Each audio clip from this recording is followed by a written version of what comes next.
On this edition of the CBS Video Library of World War II, we will look back at some of the events which set the stage for this massive conflict.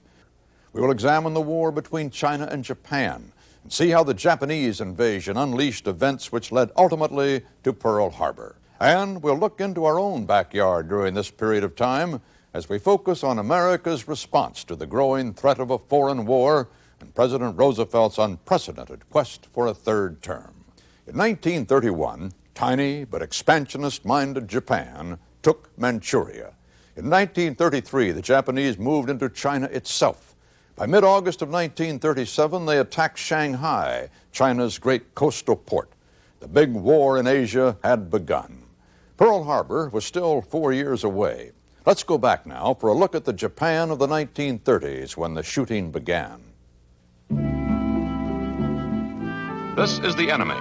At home, Tokyo, the mid-30s. Japan is a mixture of old and new, an agrarian, mercantile nation adapting itself to Western science, to modern methods of trade and finance.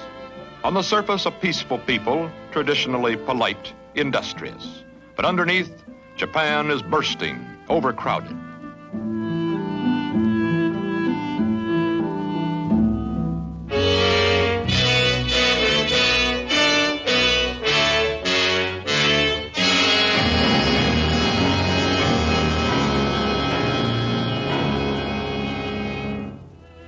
The ambitious rising group of militarists, through intrigue and assassination, have become politically dominant. In league with them is the new financial oligarchy, the Zaibatsu.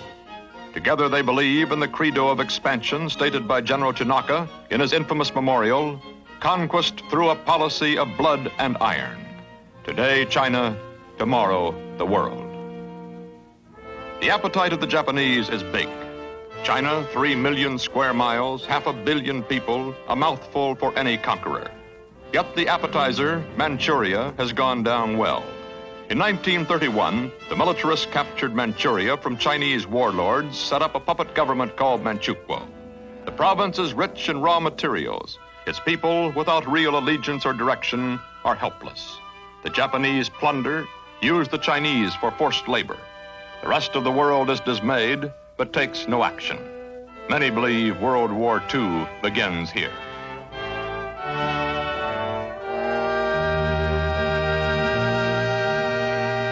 In 1933, the Japanese move into China proper, south of the Great Wall, supposed barricade against barbarians. They create more incidents, pour in opium, seek to destroy by degrading and dividing. China is already split. Since 1927, Chiang Kai-shek's nationalists have been fighting the Chinese communists. Now in 1935, the communists reach Yan'an after their long march. Taking their cue from Moscow, they seek a united front with Chiang against Japan. Their leader is Mao Zedong. This pressure for a united front leads to the kidnapping of Chiang Kai-shek by northern warlords in 1936. Communists help free him for the sake of national unity. Chiang makes no commitment, but the nationalists and communists tacitly agree to join in fighting the common enemy, Japan.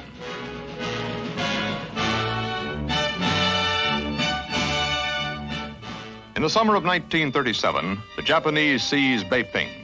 Their next objective, Shanghai, with its international settlement and French concession, guarded by American, British, French, and Japanese troops. Once before, in 1932, the Japanese attacked Shanghai. The other powers intervened to bring peace. Shanghai is perhaps the most cosmopolitan city in the world, with a population of 65,000 Europeans, 3 million Chinese, a third of whom live in the foreign area. It is a treaty port full of contrasts, ancient and modern, plush and poor, grime and gold. A no-holds-barred place. Here Chiang came to power in 1927. Here his friends and foreigners make merry.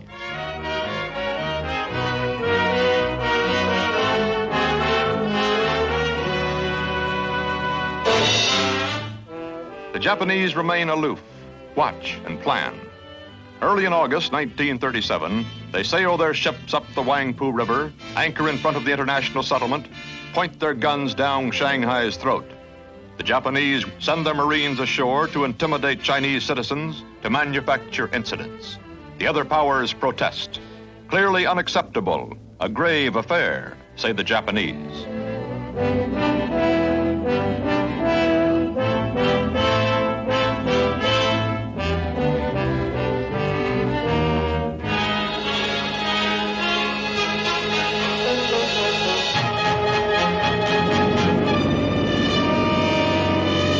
Black Saturday, August 14th. Without warning, Japanese planes strike. Casualties in the congested city are the greatest from any single attack in history as of that date, 1937.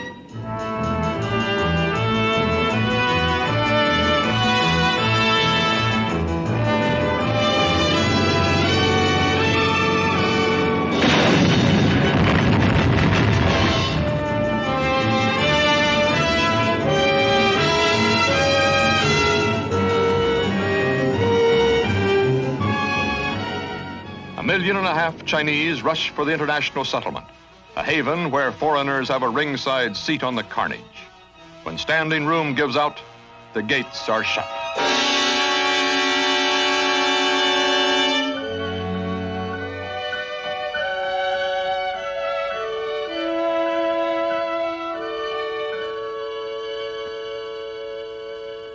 Japan expected to capture Shanghai in a few days, but it took 3 months.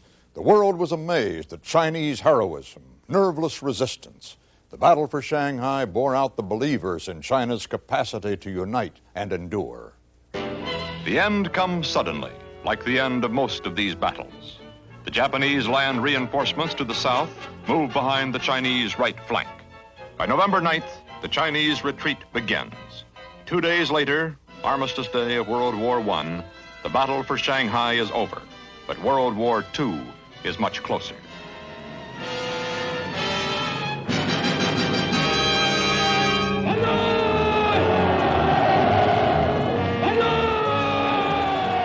Chinese resistance temporarily breaks down, and the enemy doesn't stop until he reaches Nanking, the capital. Here takes place a modern Carthage, the rape of Nanking, perhaps the greatest single act of savagery in the 20th century.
China always has reacted slowly.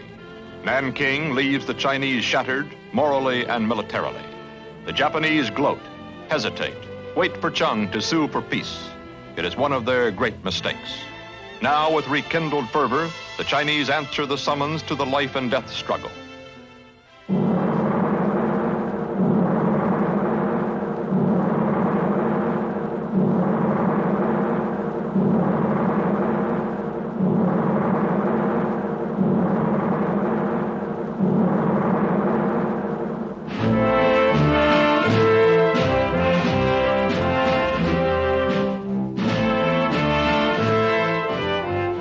They call it the Hankow spirit. The new capital is 800 miles up the Yangtze from the sea. It becomes the fulcrum for meetings like this all over the countryside. Japan has forgotten that China is a nation. Not for 10 years since Chiang Kai-shek led the revolution against the old Manchu dynasty have the people been so unified behind him.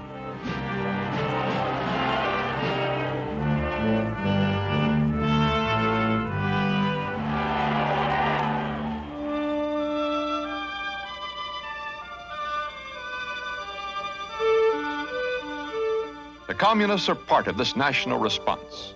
In Hankow, they share rice bowls with the nationalists, make common military plans. In Yan'an, their northern capital, General Juta organizes red troops, sends his partisans deep into Japanese territory. Mao Zedong, the supreme leader, aims his doctrine at the peasants, whom he knows so well. Himself a peasant, he is the man of ideas, a country boy Lenin, already a tough, seasoned communist. Privately, prophetically, Mao says that the revolution in China will go on long after the Japanese have left.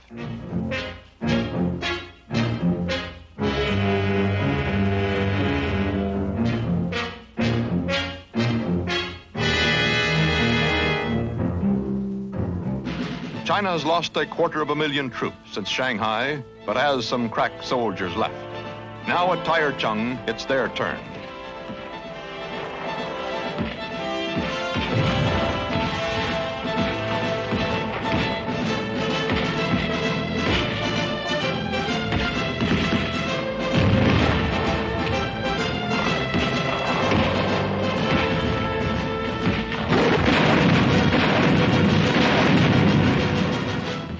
Taichung is Japan's first big frontal defeat in history.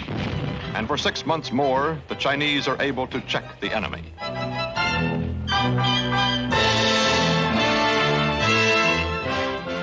The Japanese strike for Hankow.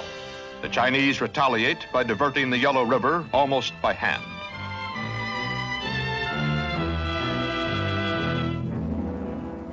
The dikes are opened in 3 places, and thousands of Japanese are trapped by the floods.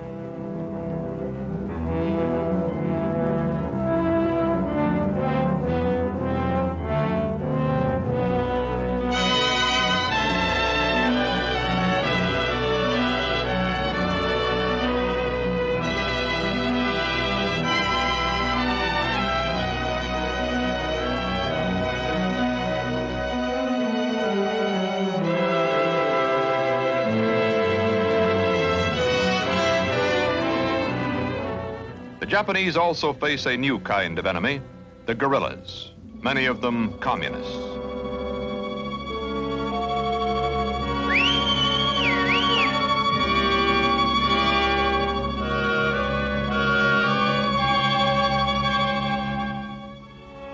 This kind of warfare now becomes a permanent pattern. The Japanese feel that control of the cities and of the lines of communication will paralyze China. They win many victories, but in the end, it is they who are paralyzed, immobilized. Every Chinese man and woman, young or old, becomes a fighter. Every road or bridge, and above all, every railway that may help the Japanese advance is a Chinese target, as important as a fort or as enemy troops themselves.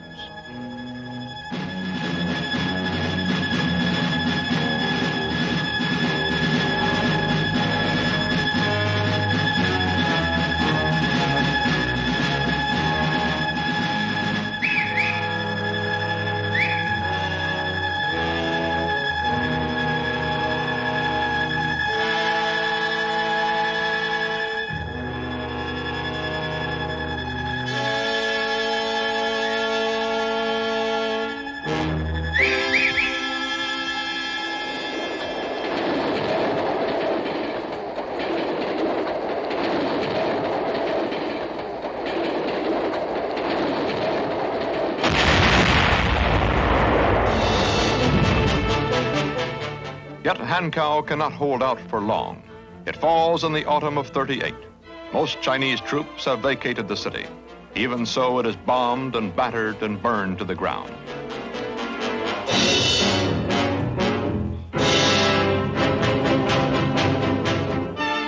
Chung's policy is to trade land for time. Now comes the biggest trade of all. Far off Chungking, at the headwaters of the Yangtze, is chosen as the new capital. It will mean not only the movement of troops, of a government. It will mean a movement of 20 million people with a nation on their backs. The epic trek to the west. Factories, workshops, tons of equipment. All are carried 1,000 miles by the Chinese people, carried toward Chungking.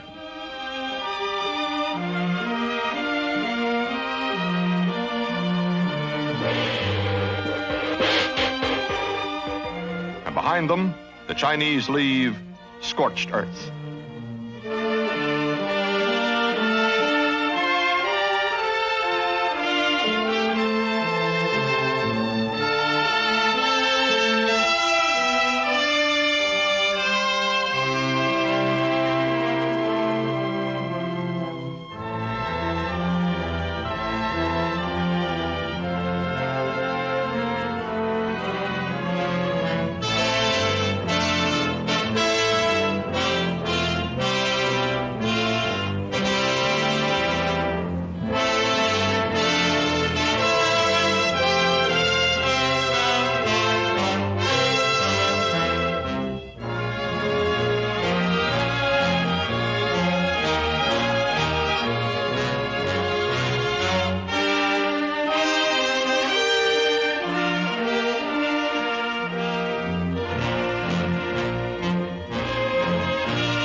Human backs, legs, and muscle, and human spirit pull the barges upriver to Chungking.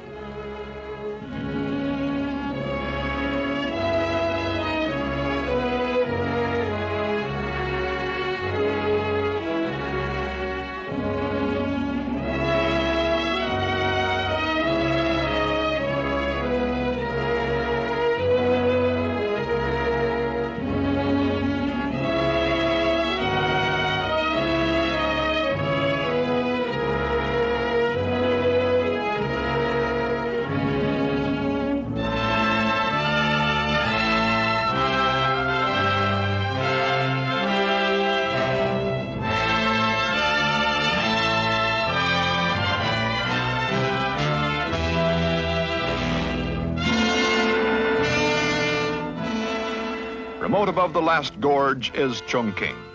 The 20th century has only recently arrived. A water system 7 years ago, electricity 4. Chungking becomes a vast melting pot for Chinese as unlike each other as they are unlike Europeans, but all with a single passion to defeat Japan.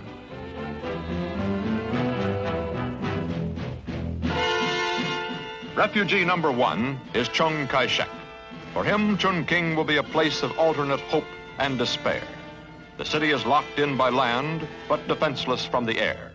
When the winter fogs lift in April, the Japanese strike by night and by day.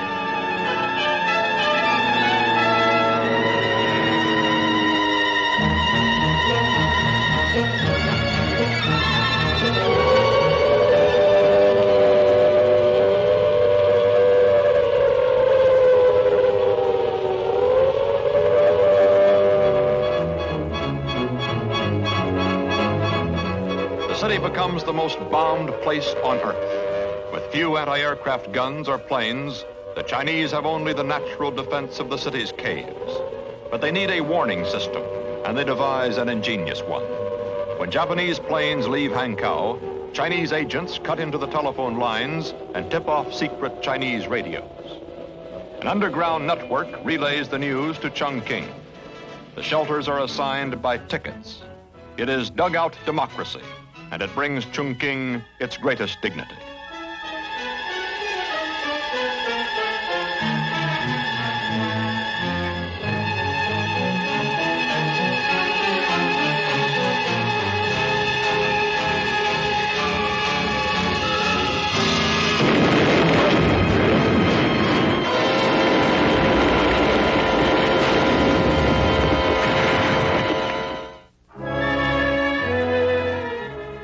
The damage is great, but Chungking survives.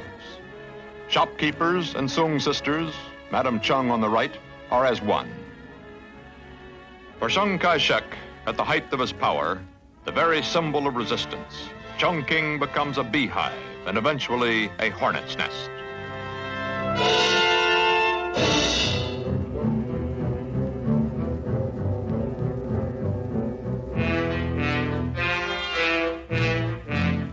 Supply is still a tremendous problem. The old road from Burma is woefully inadequate. By camel from Russia, by train from Indochina, by air from Hong Kong, and by smuggling from Japanese-held China, some supplies come in, but not enough. So 70,000 Chinese coolies perform an astonishing feat. With their hands and with crude instruments, they build a new road through deep mountain country from Lashio in Burma to Kunming in China. It takes 2 years to construct, is finished late in 1939.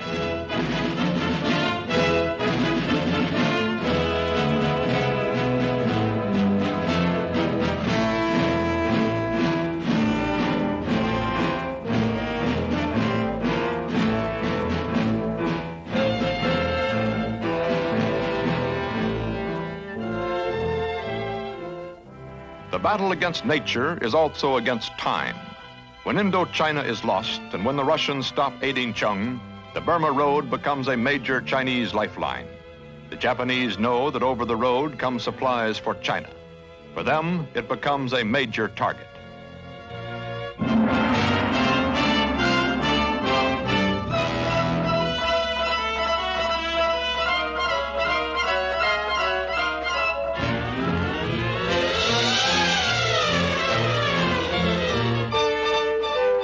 To defend the Burma Road, General Claire Chennault musters a handful of second-hand planes and builds a volunteer air force, the Flying Tigers.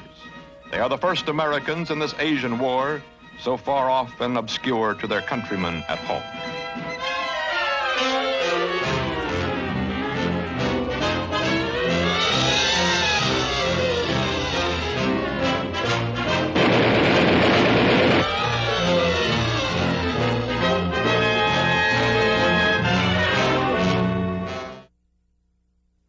Our next chapter in this compilation, The Seeds of War, focuses on the American president during this time of crisis. The president, of course, was Franklin Delano Roosevelt. Two questions most on the mind of Americans in the summer of 1940 were, would FDR run for an unprecedented third term, and would the United States become involved in the war? July 15th, Chicago, the Democratic Convention. FDR stays away but keeps posted via a private wire to Harry Hopkins.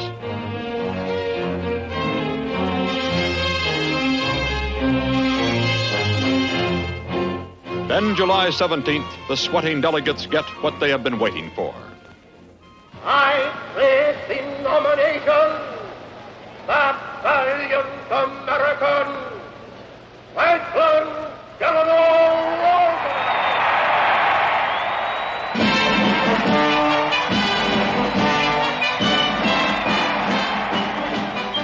The vote is a landslide. FDR 946, Farley 72, Garner 61. And now Roosevelt accepts by radio.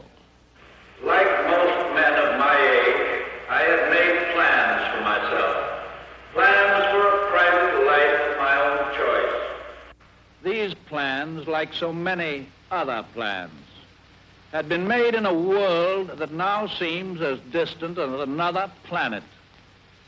But today, all private plans, all private lives have been, in a sense, repealed by an overriding public danger.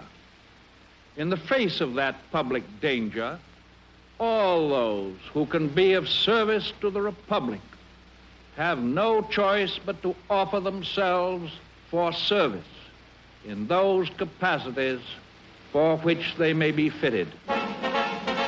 But millions aren't buying FDR or his third term. The Republicans have an articulate and attractive candidate in Wendell Willkie. I propose that during the next 2.5 months, the President and I appear on public platforms together in various parts of the country. But Roosevelt, irritating Willkie and alarming some Democrats, declines open battle with the Republicans. The president, to Republican scoffing, claims he is too busy being commander-in-chief for politicking. France has fallen. The Battle of Britain is about to begin.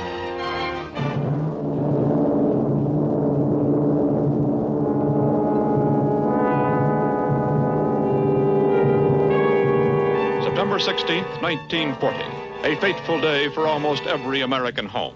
Roosevelt signs the Selective Service Act, the draft, political dynamite in an election year.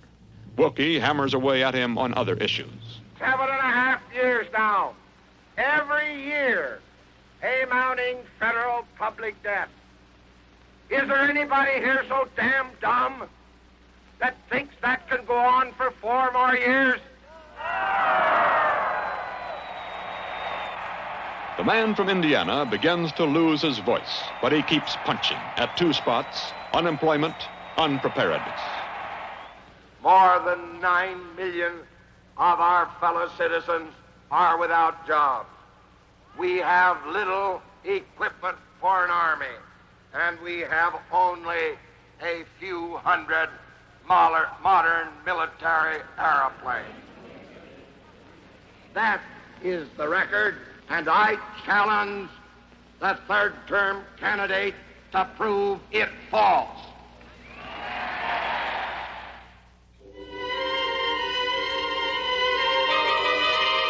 Wilkie, far behind in early public opinion polls, begins to catch up. Democrats, without Roosevelt speaking, are hard put to answer his charges against FDR. Anti-business, third-term dictator, appeaser, and then, in a shift, warmonger. Politicians demand the famous Roosevelt oratory. He agrees to make only 5 speeches. The campaign catches fire. I consider it a public duty to answer falsifications with facts. I will not pretend that I find this an unpleasant duty.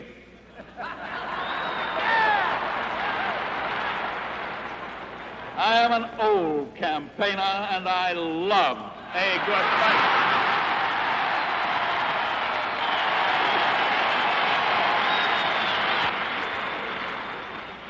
The overwhelming majority of Americans will not be scared by this blitzkrieg of verbal incendiary bombs.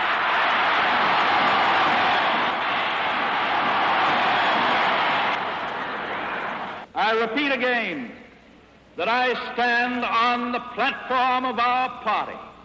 We will not participate in foreign wars, and we will not send our army, naval, or air forces to fight in foreign lands outside of the Americas, except in case of attack.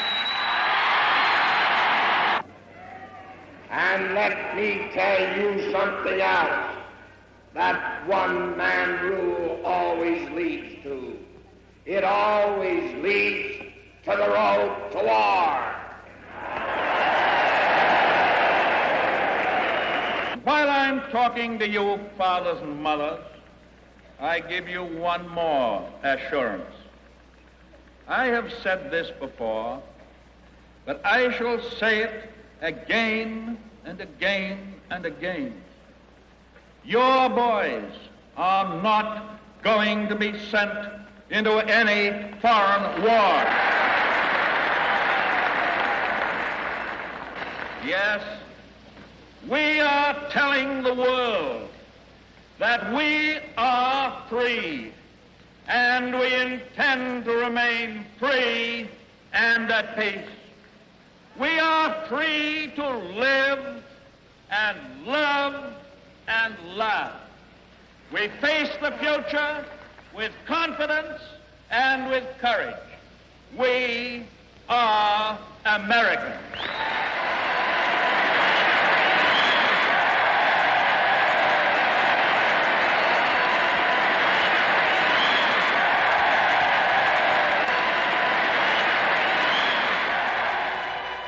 Listeners note that this time FDR does not add, except in case of attack, after no foreign war. Critics try to pin him down. He replies, if somebody attacks us, then it is not a foreign war. Election night, 1940. FDR sweeps to a 3rd term. 27 million to Wilkie's 22. 38 states to Wilkie's 10. As usual, he gets the news at his family home in Hyde Park. Despite his great endorsement by the American electorate, the result does not end the sharp divisions in the nation. Britain now stands alone against Germany. Roosevelt wants to send all aid short of war. December 29th, 1940. Never before, since Jamestown and Plymouth Rock, has our American civilization been in such danger as now. We must be the great arsenal of democracy. For us, this is an emergency as serious as war itself. Backing Roosevelt and Secretary of State Hull on this international issue is Wendell Willkie, the political opponent of only a few months ago. He testifies before a Senate committee. That providing the aid we give to Britain is effective, it offers the best, the very best clear chance for us to keep out of war. Hitler, in my judgment, will make war on us or on our friends and allies in this hemisphere when, as, and if he chooses. Millions are in opposition, among them Republican Senators Robert Taft of Ohio, Gerald Nye of North Dakota, a vocal and relentless foe, and Michigan's Arthur Vandenberg. Later, he will become a staunch supporter of overseas aid. The chief executive is beset on several sides. There are still 7,600,000 unemployed.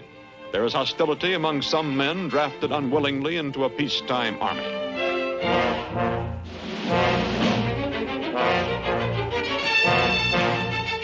March 1941, Lend-Lease comes before Congress, passes both houses easily.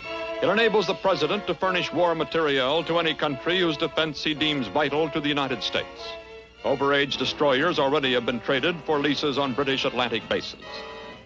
Plowing under every fourth American boy, this embittered opponent calls it. The American people now know that this bill not only gave the president dictatorial powers, but also gave him the right to carry on an undeclared war all over the world. The isolationists organize. There are several committees, the largest being America First. A smaller but aggressive group is this one. But I want radio time. My God, the people who want peace ought to have a chance to say so, as contrasted to the people who are in the committee to defend America by destroying it. America First attracts varied supporters. Its principal advocate is an idol who will resign his Air Corps commission to carry on the fight. We have divided our own people by this dabbling in Europe's wars. While we should have been concentrating on American defense, we have been forced to argue over foreign quarrels.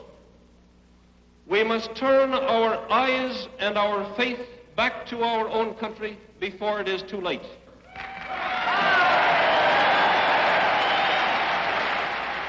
The president refuses to change course in the face of what he calls the present danger. On May 27, 1941, he proclaims an unlimited national emergency. The national division is profoundly complex. There are isolationists and interventionists in both parties. Strange bedfellows are found on the political scene. With the Nazi-Soviet pact still in force, the domestic communists and fellow travelers are more isolationist than anybody. This from a New York leftist congressman. We are not preparing for the defense of our country, but rather we are preparing to plunge our people into a war not for democracy, but for imperialism. Communists also seek to inspire strikes in vital industries, choking off supplies to the Allies. At North American Aviation in California, they succeed. For the first time, Roosevelt has to send in federal troops.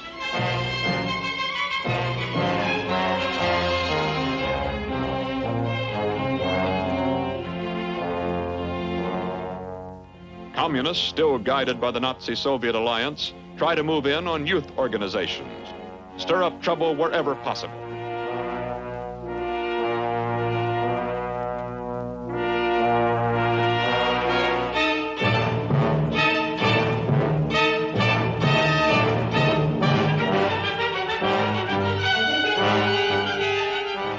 Then the morning of June 22nd, 1941.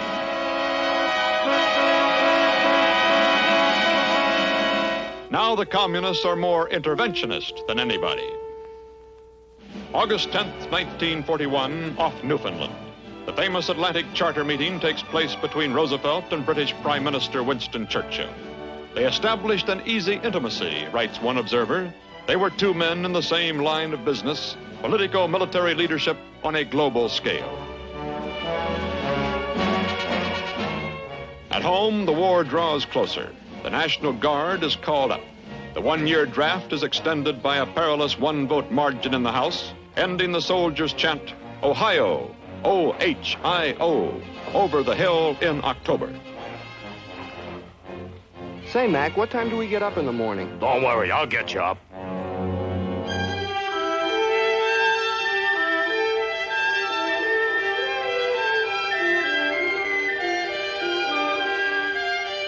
Training goes forward, but at times with imitation weapons. In some cases, manpower exceeds supplies.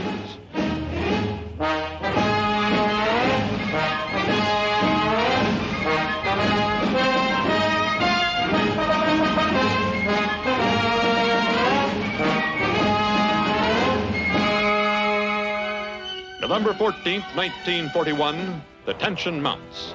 In San Francisco, Saburo Kurusu arrives en route to Washington as special envoy from Japan. He reaches the capital on November 15th. You all know how difficult my mission is, but I'll do all I can to make it a successful one for the sake of two countries, Japan and the United States. November 17th, 11 a.m., the White House. Hall takes Kurusu and Ambassador Nomuro to see the president. They defend Japan's China policy and its Axis Treaty with Germany and Italy.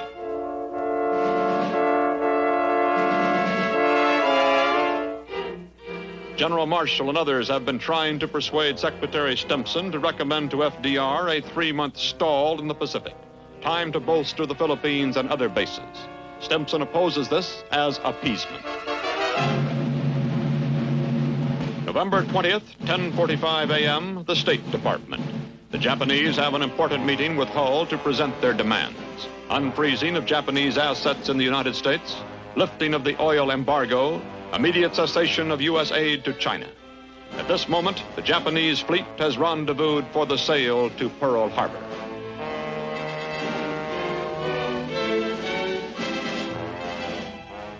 November 22nd, the Navy Department.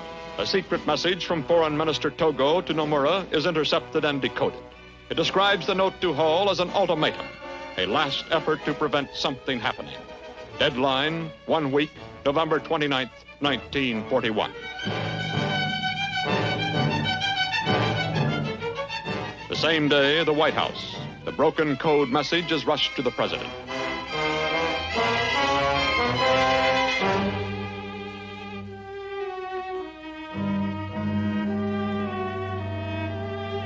November 25th, noon, the White House. Hull arrives, followed by the military leaders. A 3-month stall in the Pacific will be rejected for fear it will encourage Japanese aggressions and damage the morale of the Chinese. Hull is advised to meet the Japanese demands with a counter-proposal. November 26th, 4:45 p.m., the State Department. Hull calls for Japanese withdrawal from China and Indochina. The Japanese task force is on its way to Pearl Harbor.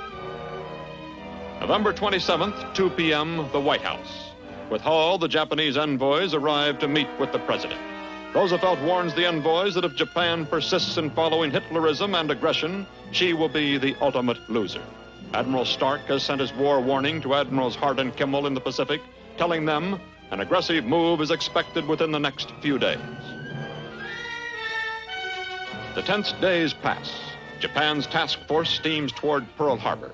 December 6th, Roosevelt makes a vain peace appeal directly to Emperor Hirohito.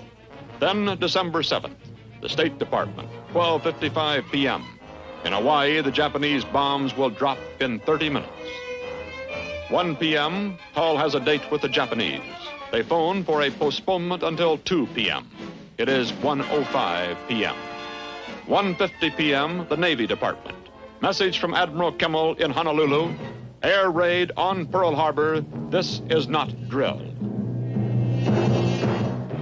1:55 p.m., the White House. FDR has received the news by phone from Knox. He telephones Hull, tells him to receive the Japanese coldly, but not to mention the attack.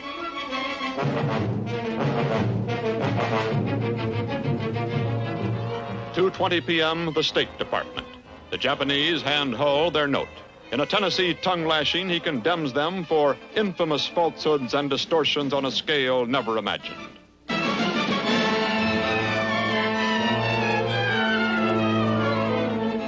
"2:25 p.m., the White House. The story breaks. 3 p.m., Press Secretary Steve Early begins holding a series of news conferences that will run through the day.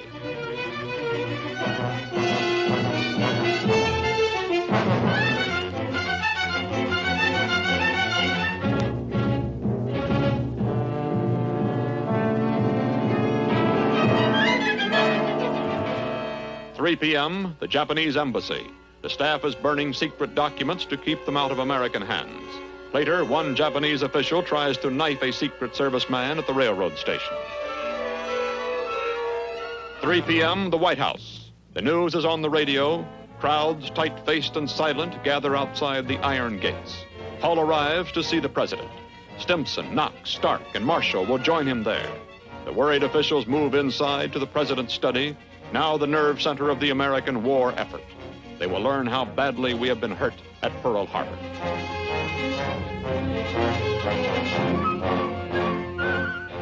Later, the cabinet meets to be joined by legislative leaders of both parties. The meetings go on past midnight. December 7th, 1941, passes fatefully into history. The nation waits for word from its commander-in-chief, the President of the United States.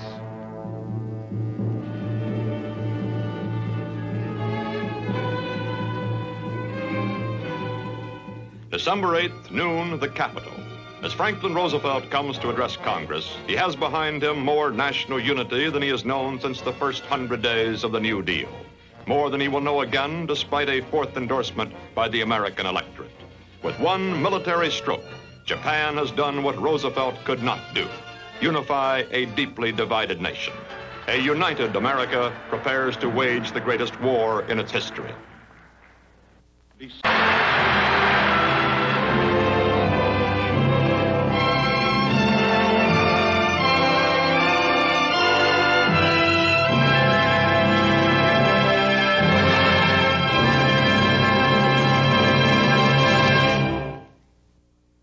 The gaining of that inevitable triumph, the battles, the bloodshed, the bravery, is the story we're reporting in this continuing series, the CBS Video Library of World War II.